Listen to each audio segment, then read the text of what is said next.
This is an episode about a phenomenon as old as time itself, something that throughout the ages has brought laughter, reflection, made and rekindled memories, and even moved men and women to tears.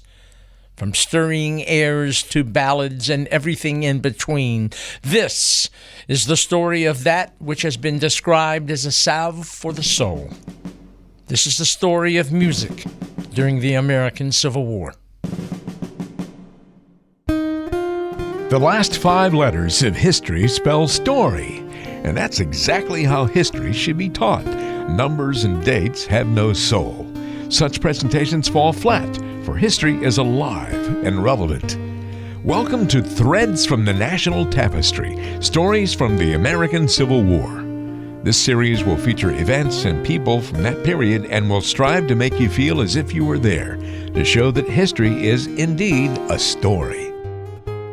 It was the second day at Gettysburg, and at 4 p.m. the Confederate attack began to roll across the soon-to-be scarred landscape at places that conjure up nightmares: Big and Little Round Top, Devil's Den, the Peach Orchard, the Wheat Field.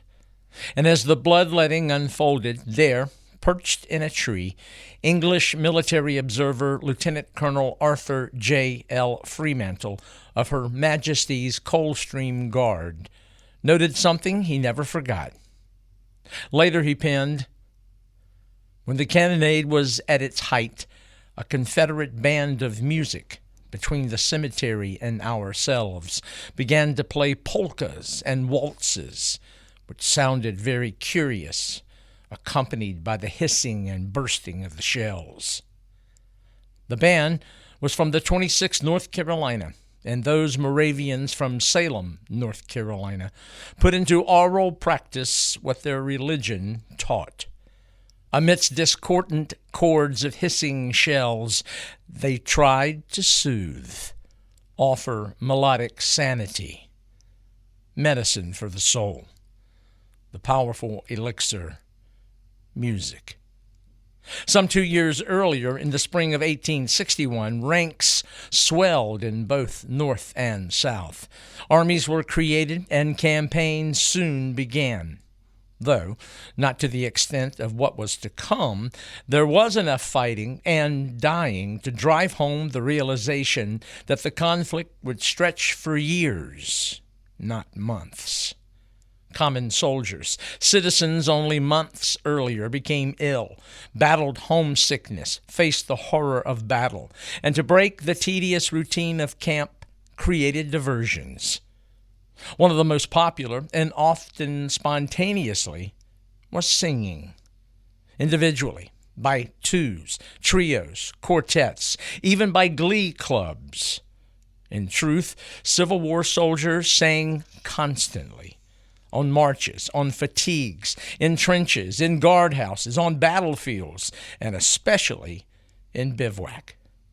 So often that sometimes they were reprimanded for lifting their voices lest they give away their position. Popular historian Bruce Catton wrote that Civil War soldiers made up the singingest armies in American history. Robert E. Lee himself mused aloud after a serenade in 1864, "I don't believe we can have an army without music."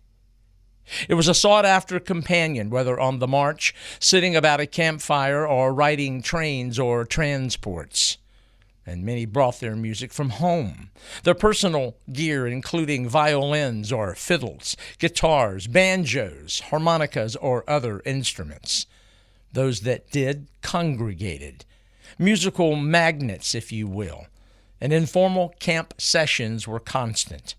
And yes, of course, military bands were formed and concerts held, which featured martial tunes, patriotic selections, and sentimental favorites. As early as May 4th, 1861, each federal regiment was authorized a band by War Department General Order No. 15. Later, on August the 3rd of that same year, the same department issued General Order No. 49, Interestingly, after creating bands, it limited infantry and artillery brass band members to 24, cavalry to 16.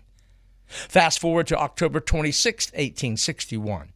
War Department General Order Number 91 reflected a change in thought and mood. It was the first of several measures that wiped out federal regimental bands. Bands were now authorized only at the brigade level. Unhappy with the decree, some regimental bands tried to get around the mandate, but there is no question that the quality of music improved, for the measure weeded out mediocre musicians. Still, by December of 1861, the Union had some 28,000 musicians in 618 bands, a then ratio of one musician every 41 soldiers. We believe the Confederacy had a similar ratio, and those bands on both sides gave quite often twilight concerts. They made holidays away from home more tolerable and highlighted festive occasions. Sometimes they serenaded high-ranking officers, hoping they might be rewarded for doing such, maybe spirits or a treat afterwards. A common soldier's appreciation for a good band was offered by a member of the 24th Massachusetts, who wrote from the North Carolina coast in April of 1862. I don't know what we should have done without our band. It is acknowledged by everyone to be the best in the division. Every night about sundown, Gilmore gives us a splendid concert, playing selections from the operas and some very pretty marches, quick steps, waltzes, and the like, most of which are composed by himself or by Zoller, a member of his band. Thus, you see, we get a great deal of new music, notwithstanding we are off here in the woods. Gilmore used to give some of the most fashionable concerts we had at home, and we lack nothing but the string instruments now. In their place, however, we have 5 reed instruments of which no other band can boast. We know these bands played while in camp and on the march, but as Lieutenant Colonel Fremantle observed, their music also danced with death on battlefields like Shiloh, Cedar Mountain, Stones River, Chancellorsville, Gettysburg, and many, many more. The music wasn't confined to land either, for if you were a sailor or a soldier on a river steamer, there were quite often calliope concerts.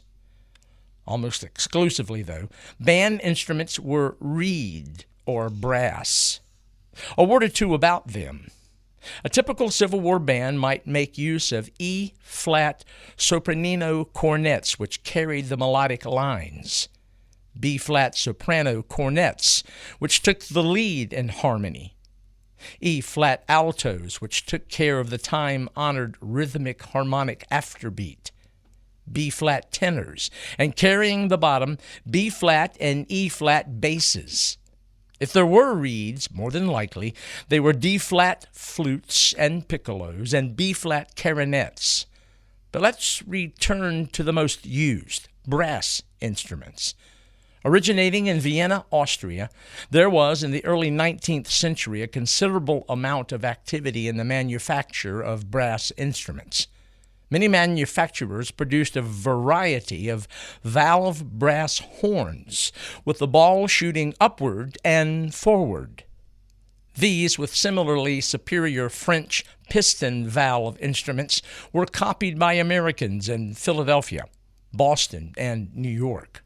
Then, in 1838, Allen Dodworth invented, designed, and patented a family of unique conical bore rotary valve brasses that pointed the bell of the instrument back over the left shoulder.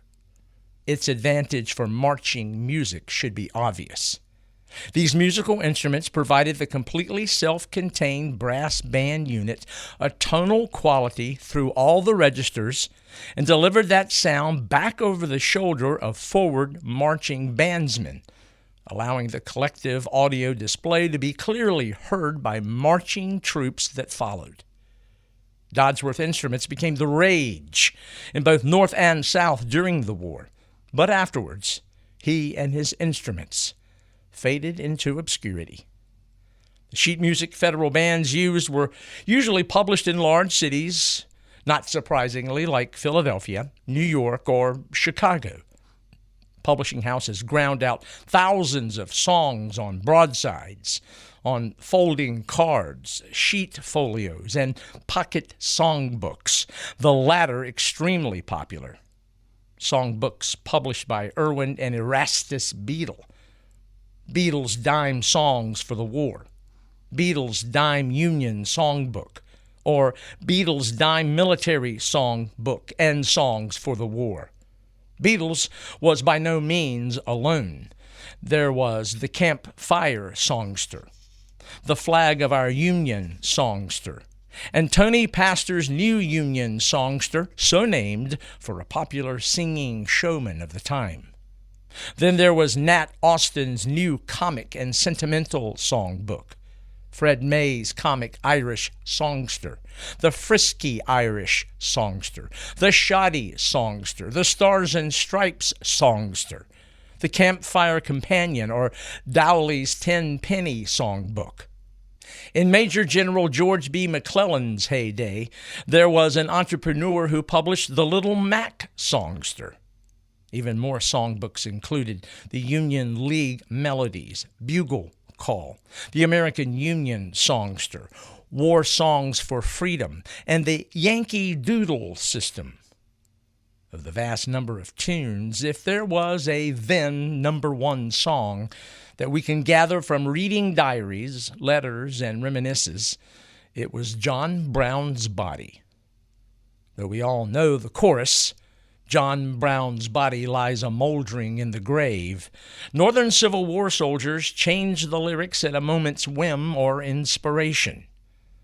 One favorite twist transformed the chorus into, "We'll hang Jeff Davis to a sour apple tree," and that tree morphed into whatever variety was close by. Sour apple was quite popular, but palmetto was a close second. The tune had numerous variations. One version had as its chorus, "Ellsworth's body lies a-mouldering in the grave." That version noted Elmer Ellsworth, who purportedly was the first Union officer to lose his life in the war. Of course, almost every school child knows the story of one who believed the stirring melody deserved stirring lyrics. Enter abolitionist, social activist, and poet Julia Ward Howe. She was inspired to write after she and her physician reformer husband, Samuel Gridley Howe, visited Washington City and met Abraham Lincoln at the Executive Mansion. During the trip, her friend, theologian and author James Freeman Clarke, suggested she write new lyrics to the song John Brown's Body, which the 42-year-old did on November the 19th, 1861, coincidentally the same day that 2 years later, Abraham Lincoln delivered his Gettysburg Address. Her lyrics were first published in Atlantic Monthly in February 1862. Here's a portion of that stirring classic, the Battle Hymn of the Republic.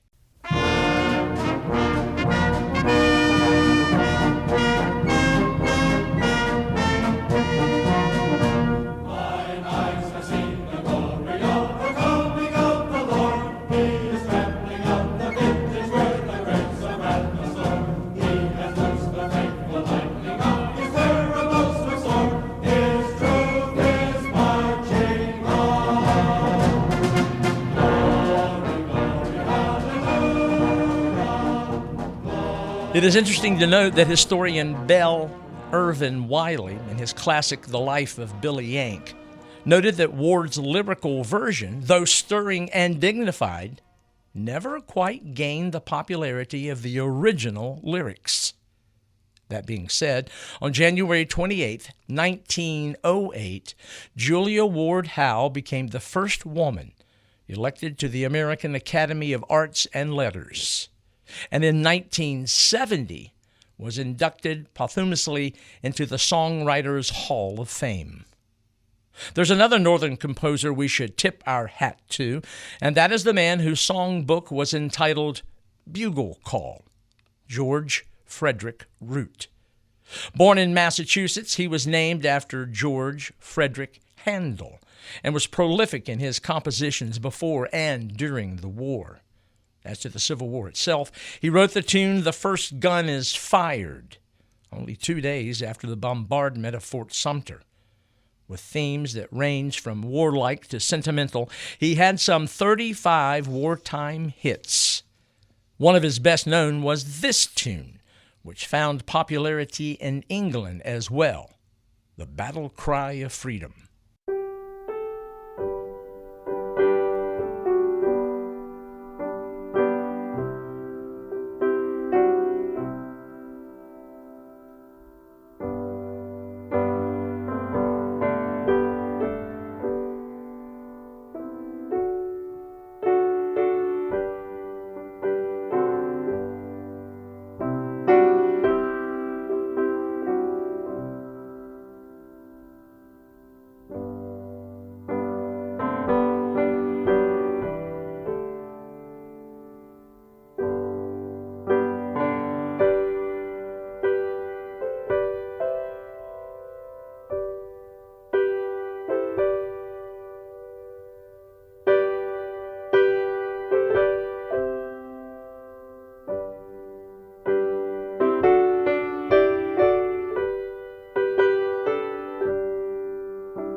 Soldiers usually referred to the piece as "We'll Rally Round the Flag, Boys."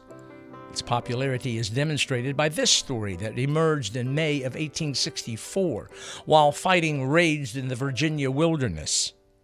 There, a brigade of the 9th Corps, which was cooperating with the Army of the Potomac, broke through Confederate lines only to be forced back in disorder by the threat of a flank attack. Reformed, the brigade faced the enemy, but their collective mood was one of great anxiety and defeat. It was then that a member of the 45th Pennsylvania launched into "We'll rally round the flag, boys, we'll rally once again," shouting the battle cry of freedom. Instantaneously, his solo was picked up by comrades, and all joined in with "The Union Forever, hurrah, boys, hurrah, down with the traitor, up with the star, while we rally round the flag, rally once again, shouting the battle cry of freedom." Our next tune was one that gained popularity in both the North and South. Written in 1863 by New York native Henry Tucker, it was entitled "Weeping, Sad, and Lonely," or "When This Cruel War is Over." It was one that plucked the strings of sentimentality which ran deep with those who lived during this period of history.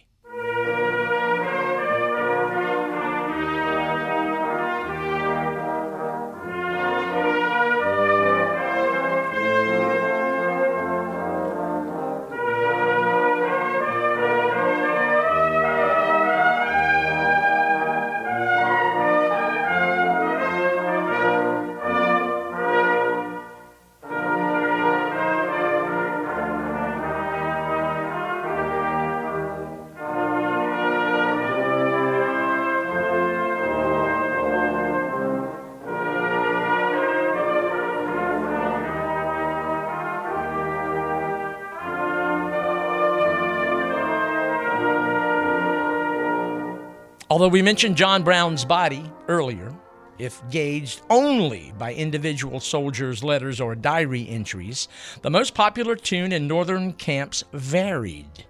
One Hoosier declared that "Johnny Fill Up the Bowl" was the most popular of all Army songs, while an Iowan countered with a happy-go-lucky tune entitled "Gay and Happy Still."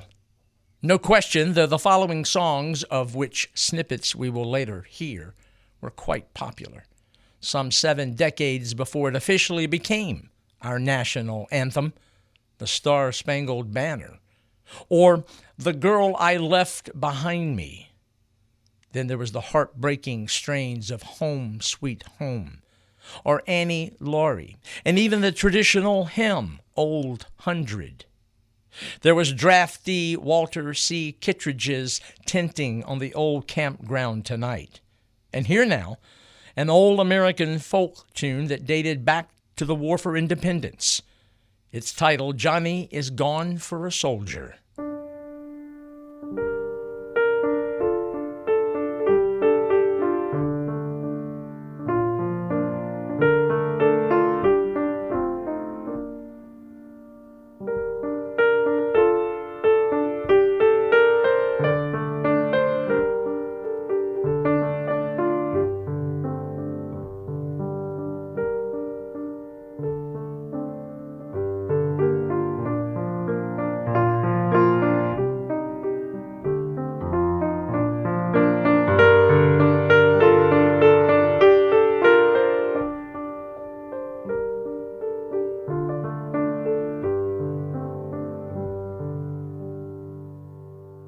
Then there was a song beloved by both Union and Confederate troops.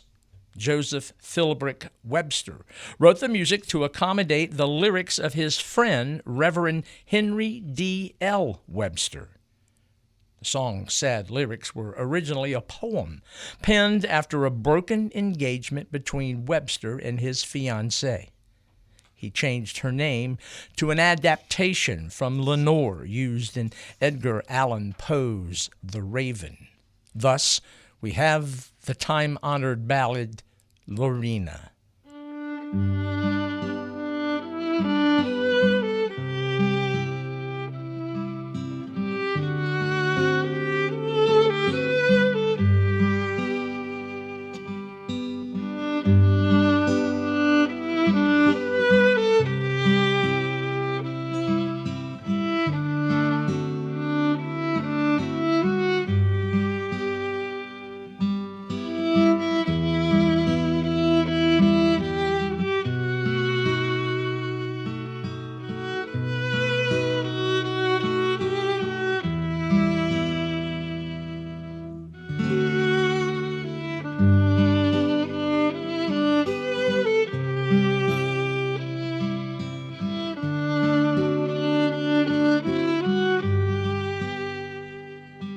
Its last verse, it matters little now, Lorena.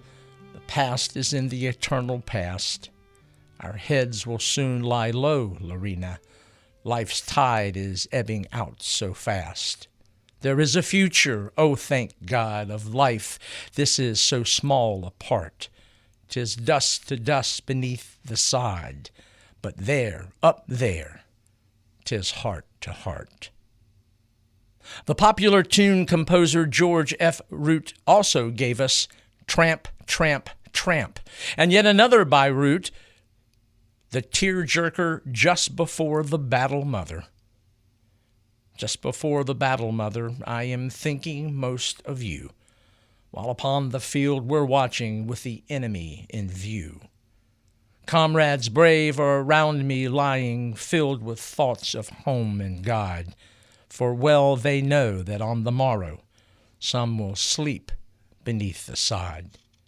Farewell, mother, you may never press me to your heart again, but oh, you'll not forget me, mother, if I'm numbered with the slain. But of course, all the tunes were not so heavy and sentimental. Many will recognize the rousing and still popular When Johnny Comes Marching Home. The tune may well date back to the early 1820s, but Irish bandleader Patrick Gilmore, who used the pseudonym Louis Lambert, wrote the lyrics in 1863 that are most familiar. Another popular Union tune we know well was written in 1865 by composer Henry Clay Work. Written too late to be truly popular during the war itself, Marching Through Georgia commemorated Sherman's march to the sea, which had taken place back in November and December of 1864. Here's that tune.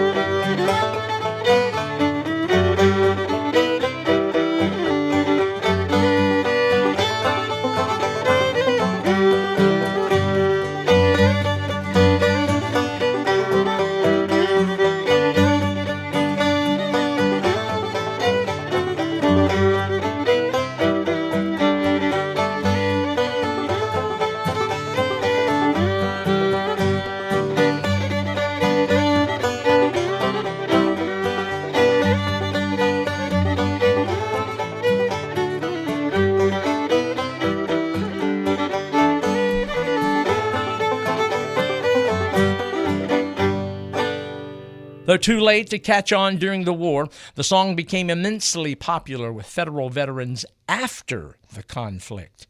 Interestingly, Sherman came to despise the song, in part because it was played at almost every public appearance he attended. Outside of the South, Work's tune seemed to have a universal appeal.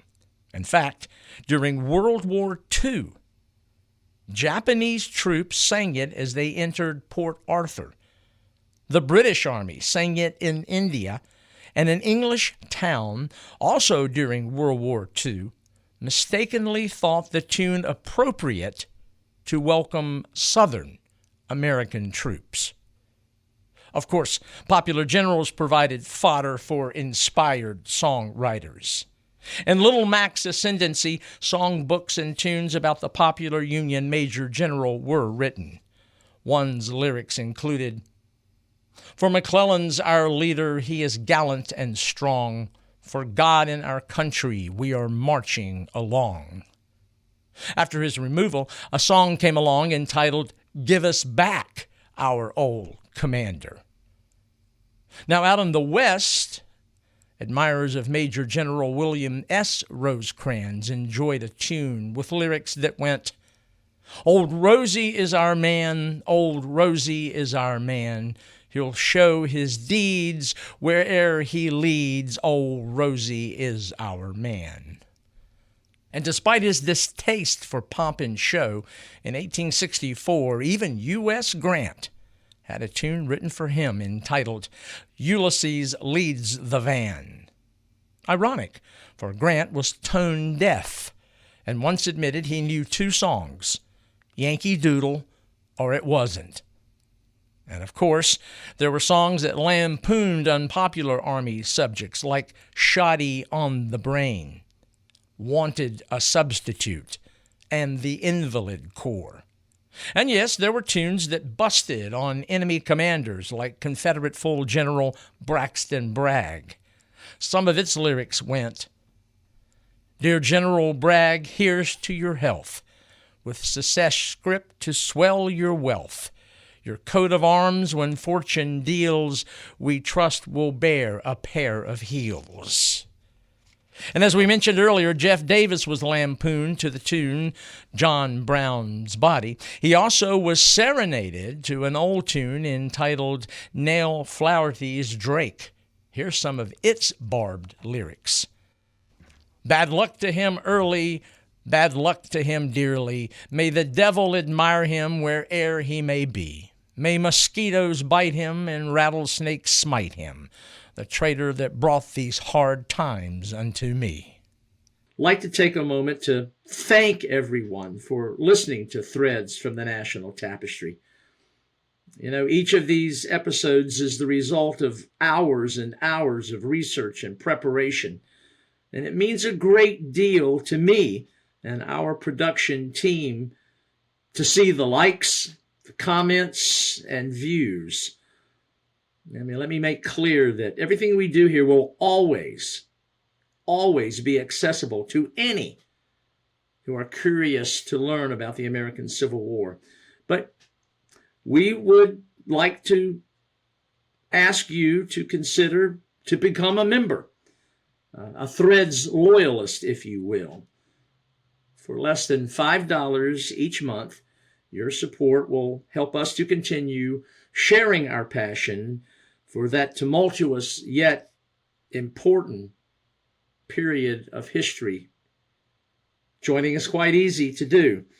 At the top of each show description, you'll find a link, if you will, to join, whether you're watching, liking, commenting, or becoming a Threads loyalist. If you click on that link, your support for Threads from the National Tapestry will mean a great deal to me, to our team, and there's no question any contribution, your support,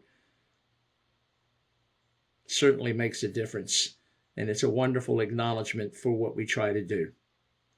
Thank you. Well, it's time to investigate some songs favored by soldiers who wore butternut and gray.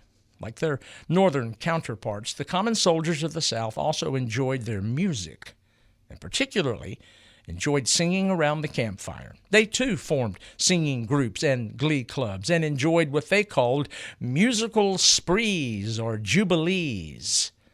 And just as northern publishing companies churned out music, so did publishers in the South.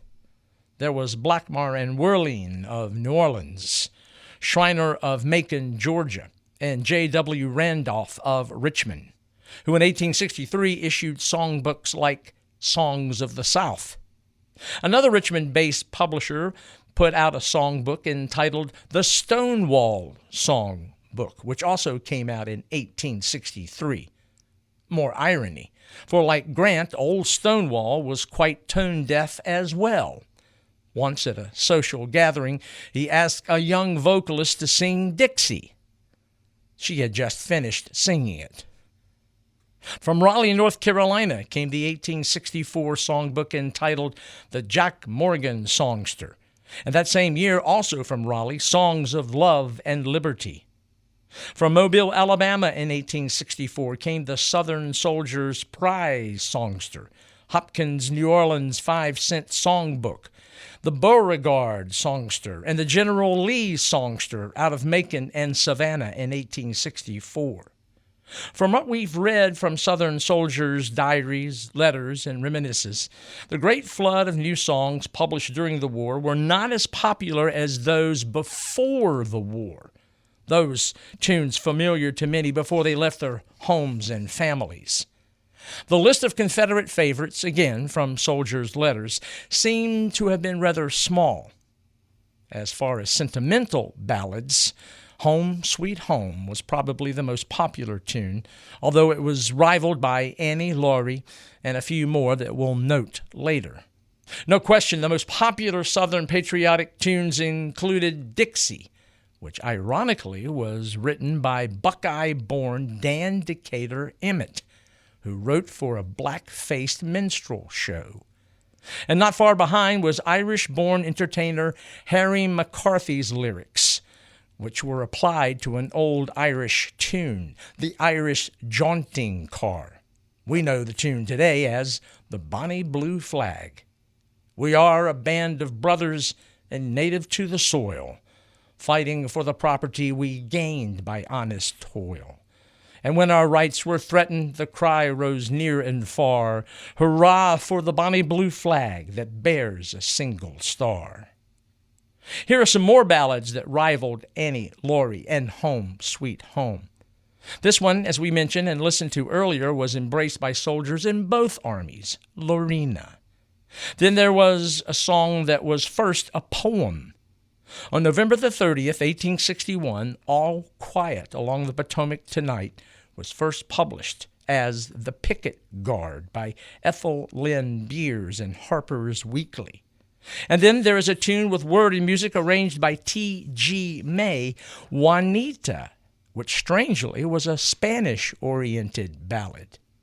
Any group of men who had a fiddler or a banjo, or incredibly both, loved to listen to upbeat tunes like The Goose Hangs High, Hell Broke Loose in Georgia, Billy in the Low Grounds, or Arkansas Traveler.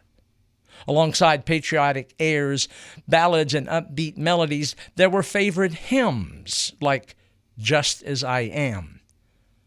Amazing Grace, How Firm a Foundation, Nearer My God to Thee, or Rock of Ages. And now, several musical pieces that were quite popular with those in blue. First, Septimus Winter's lyrics and music by Richard Wilburn. This 1855 folk song you're about to hear was one of Lincoln's favorites. He once quipped, "It is as sincere as the laughter of a little girl at play." The song relates the story of a singer dreaming of his sweetheart, now dead and buried, and a mockingbird whose song the couple once enjoyed, now singing over her grave. Quite a dark story, yet the melody is moderately lively. Here's Listen to the Mockingbird.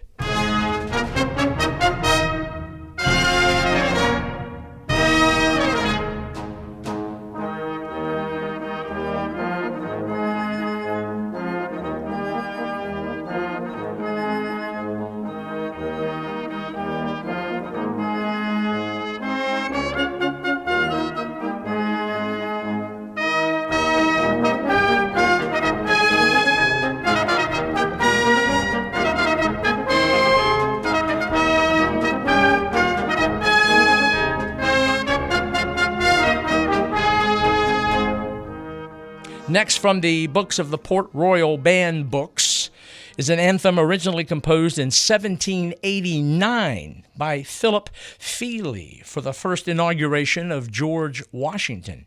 Entitled The President's March, Joseph Hopkinson arranged the lyrics in 1798.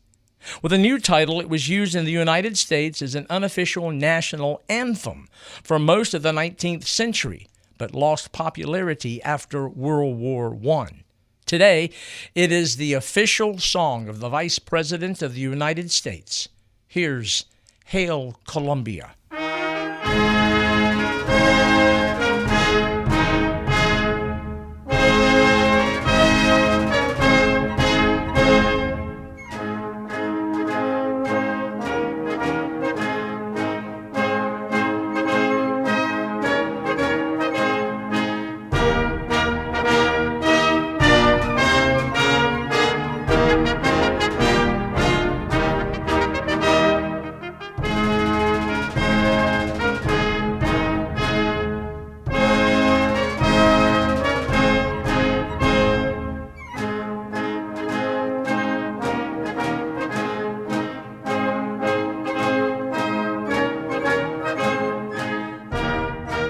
Now a tune used for regimental review, Port Royal Gallop.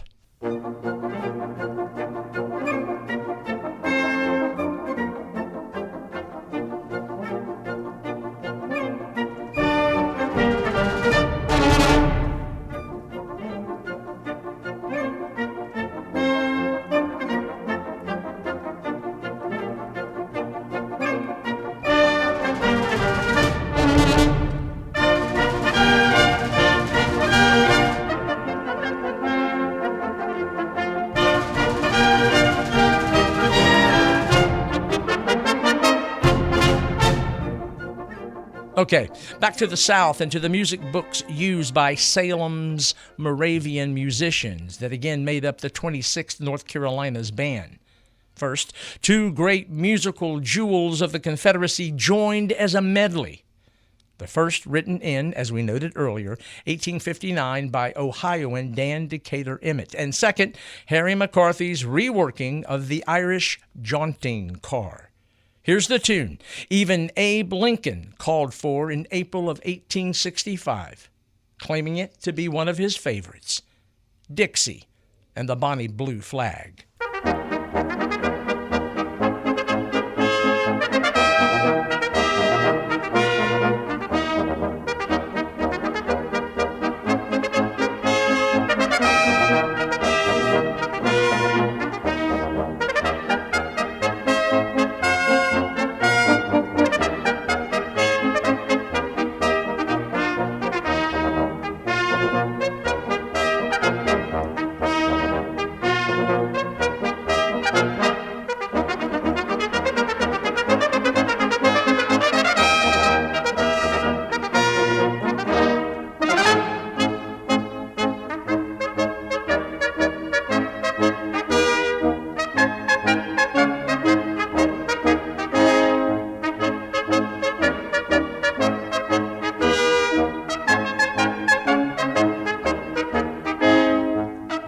should note that Emmett was quite disturbed when his song was, as he put it, kidnapped by a Boston-born general in the Confederate Army, Albert Pike, and turned into an anthem for the South.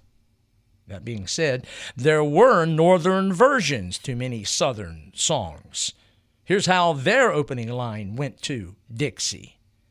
Away down south in the land of traitors, rattlesnakes, and alligators, right away, come away, right away, come away.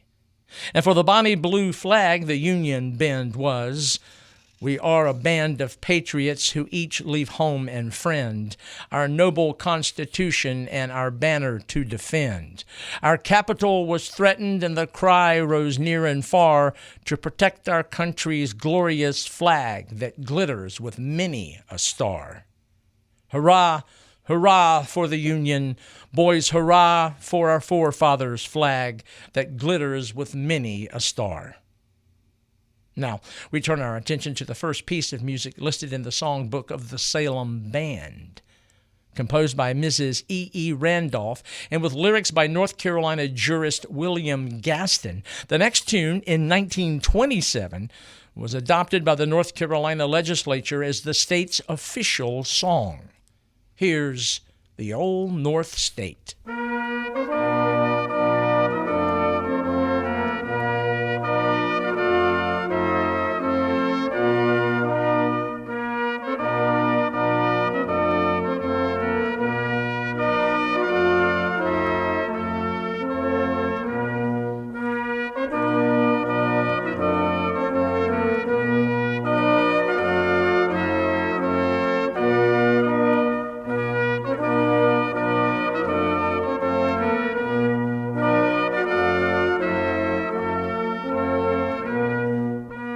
Next, a hymn-like piece commemorating another Union state, but one that held slaves, Maryland.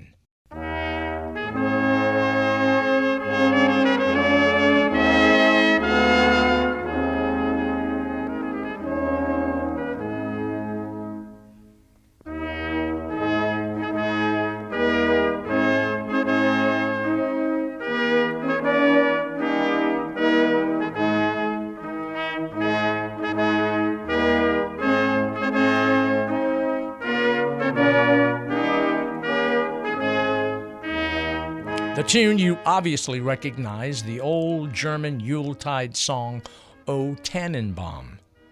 The lyrics were taken from a 9-stanza poem written by James Ryder Randall in 1861, and even reflected an invitation from neighboring Virginia to secede, not to forsake her southern sisters. The tune became the state's official song of Maryland in 1939. But its words merit closer inspection.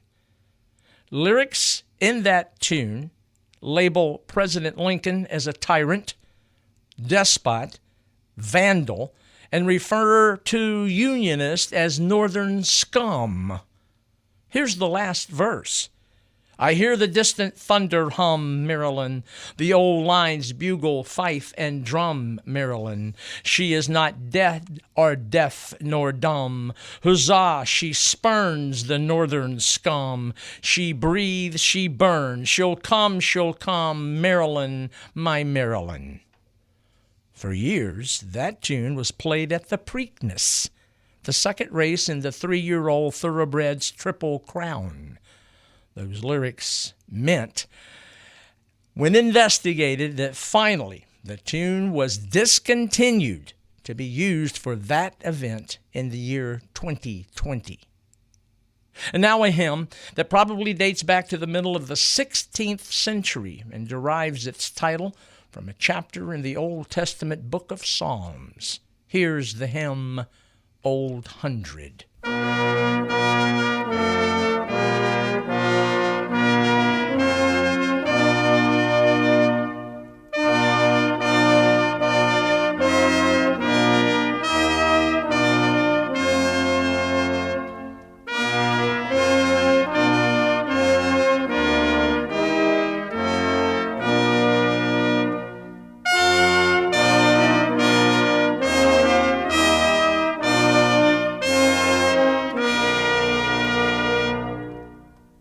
Well, thus far we've heard tunes that feature brass instruments.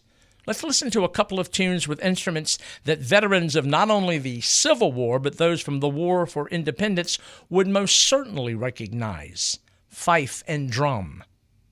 First, a long-standing popular folk tune and song, dated by most authorities to the late 18th or early 19th century. The song was popular in the U.S. Regular Army, which adopted its use during the War of 1812 after they heard a British prisoner singing it.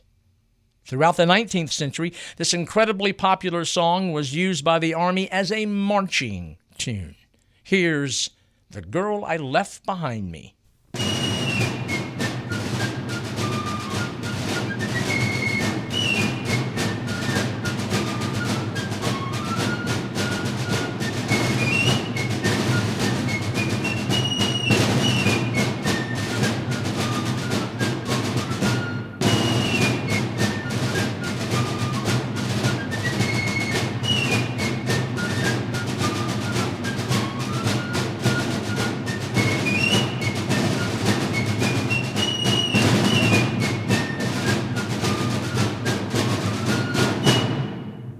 Now, as we've mentioned, with many tunes that were particularly northern or southern, liberty was taken by the enemy with new lyrics. Here's a southern version of the tune you just heard. Old Abe lies sick, old Abe lies sick, old Abe lies sick in bed. He's a lying dog, a crying dog, and I wish that he was dead.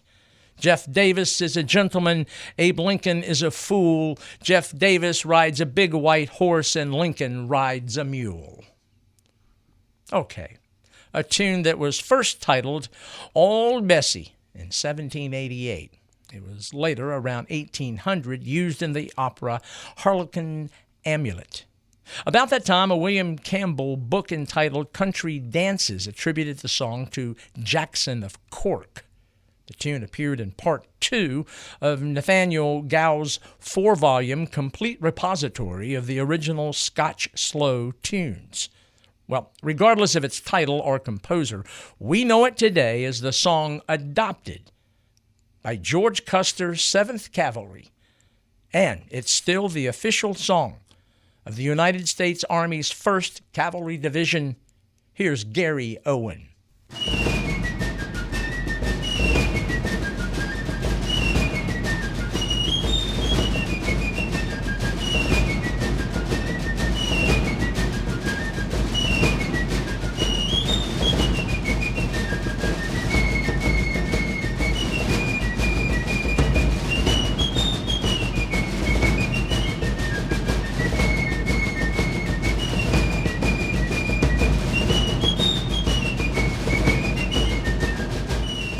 Now we return to a few more popular brass band tunes that were near and dear to soldiers from the Civil War. The first, music by Stephen Foster and L.O. Emerson, and lyrics by Quaker abolitionist James Sloan Gibbons. The song emerged in 1862 after several federal reversals and Mr. Lincoln's call for 300,000 three-year volunteers. Like many, the words were first a poem, then set to music. Here's We Are Coming, Father Abraham.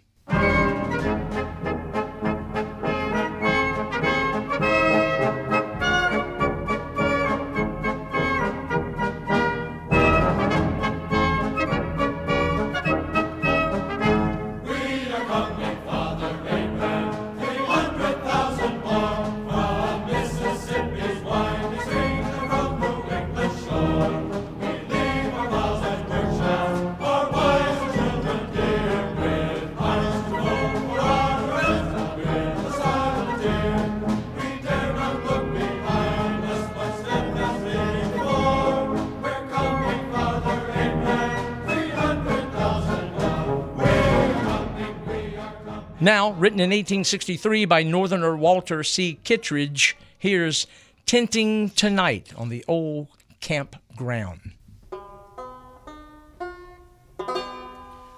We're tenting tonight on the old campground. Give us a song to cheer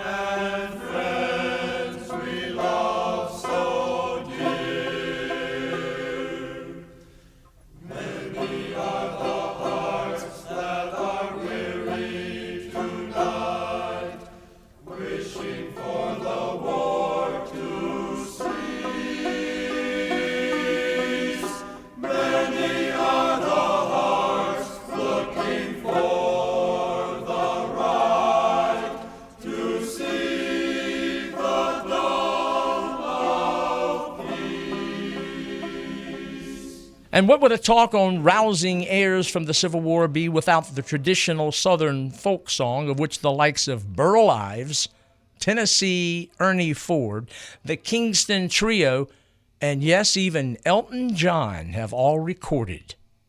Here's Goober Peas. Sitting by the roadside on a summer day, chatting with my messmates, passing time away, lying in the shadow underneath the trees. Goodness, how delicious, eating goober peas. Peas, peas, peas, peas, eating goober peas. Goodness, how delicious, eating goober peas. And now, a tune we made mention earlier, the 1864 tune written by prolific George F. Root to give hope to Union soldiers who languished in prisoner of war camps. Here's Tramp, Tramp, Tramp.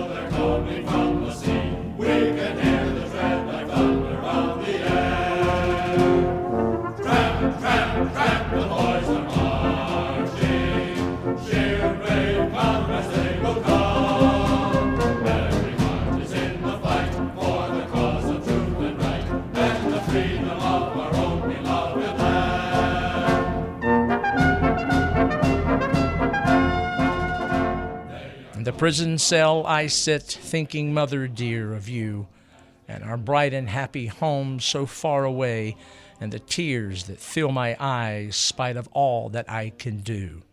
Though I try to cheer my comrades and be gay. Tramp, tramp, tramp, the boys are marching. Cheer up, comrades, they will come. And beneath the starry flag we shall breathe the air again of the Freeland in our home, beloved home. And one of the most well-known, it was originally an Irish anti-war song entitled Johnny, I Hardly Knew Ye. Then Irish-American bandleader Patrick Gilmore, who again wrote under the pseudonym Louis Lambert, changed the lyrics. Here it is, first published in 1863, the rousing tune, When Johnny Comes Marching Home.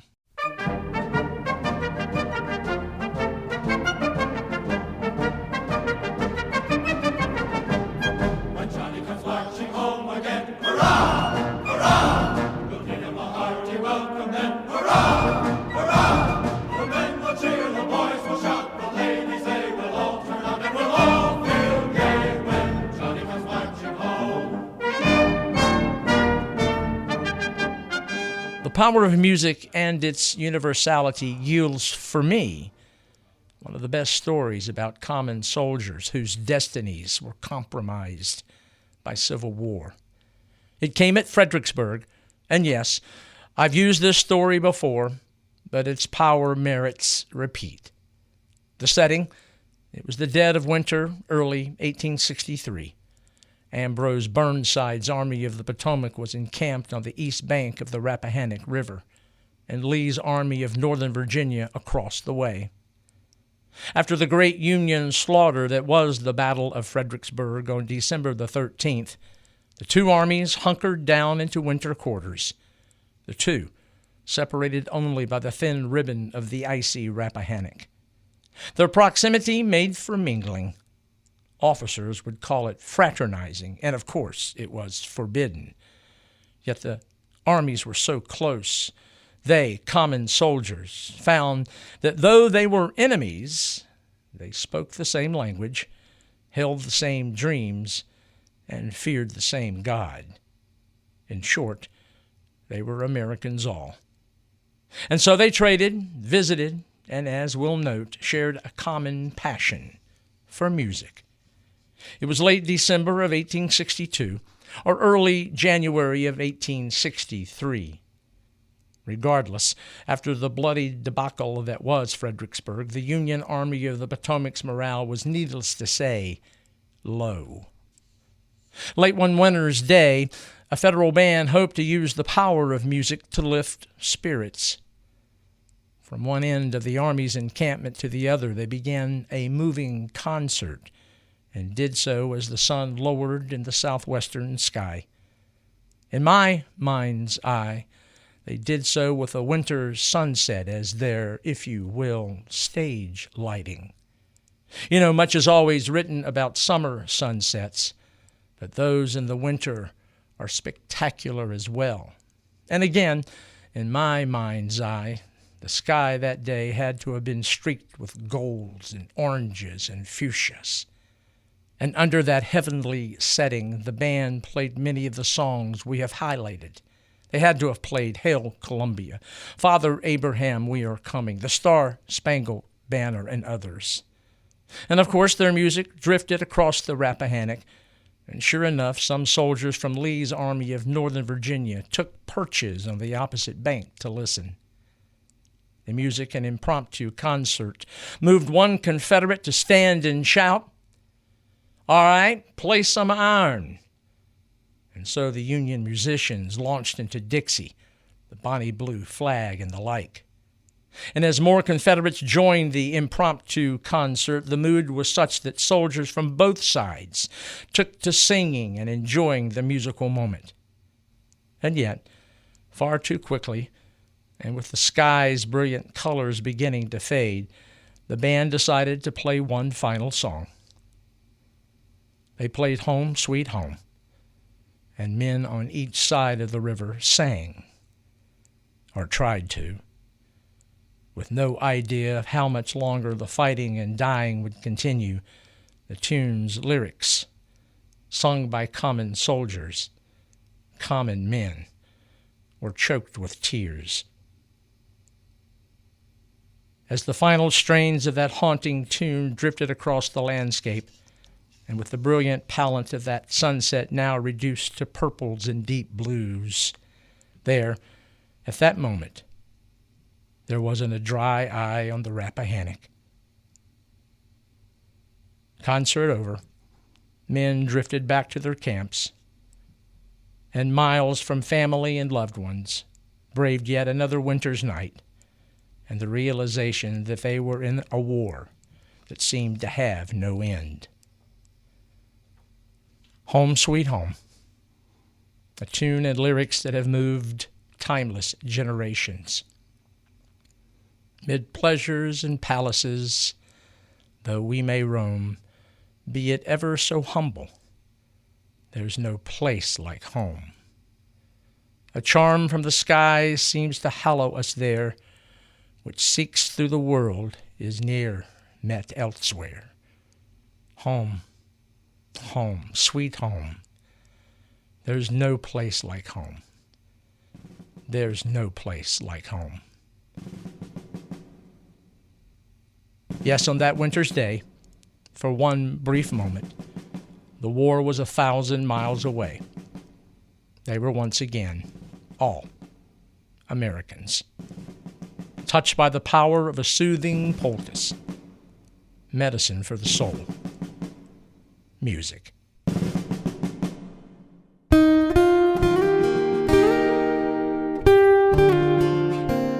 One quick word. That last episode was dedicated to the engineer who has been with me from episode 1. I hope you enjoyed that particular episode, Dan Irving. Its lingo was as secretive as its routes. Stations were homes and conductors, daring men and women who aided enslaved African Americans in their flight from bondage. When next we gather, we'll speak of remarkable encounters and identify participants that drove one of the most remarkable organizations in American history. Next up, the story about those who worked to aid those in search of freedom and did so at incredible risk. Next, the story of the Underground Railroad. As we celebrate yet another holiday season, a word or two. To all of you who represent homes and countries that literally stretch round the globe, we thank you for giving us your time, ear, and shared passion for a period in American history which present themes that resonate even today. From yours truly and all of us at Threads from the National Tapestry, we hope your holidays continue to be filled with happiness, that you continue to spend precious time with those you love and who love you.